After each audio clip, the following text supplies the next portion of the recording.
The CSV map tool allows you to visualize data from a CSV file in Google Maps. So this does require longitude and latitude. If you don't have longitude and latitude, you wouldn't be able to view it on a map, so therefore you'd use TraceLink to view how people are connected or the different data points are actually connected.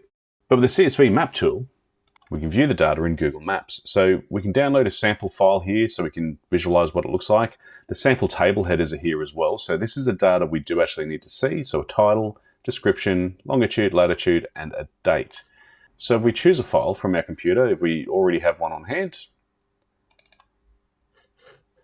upload the CSV once it's there, and now we can see on the map the markers. So this is placing longitude and latitude, and we can filter the date range down. So we just want to focus on day 1 of surveillance, for example. We can say, all right, well, day 1 was the 1st of November, and apply that filter. So we can see what was done on day 1. We can reset the filters and see the entire surveillance log. Now we can see all the data points in the map.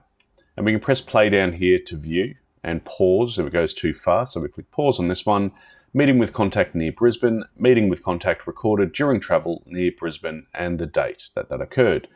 And we can continue to play along and see all the different data points, or skip next so we have more time to read them, or go back and just reset.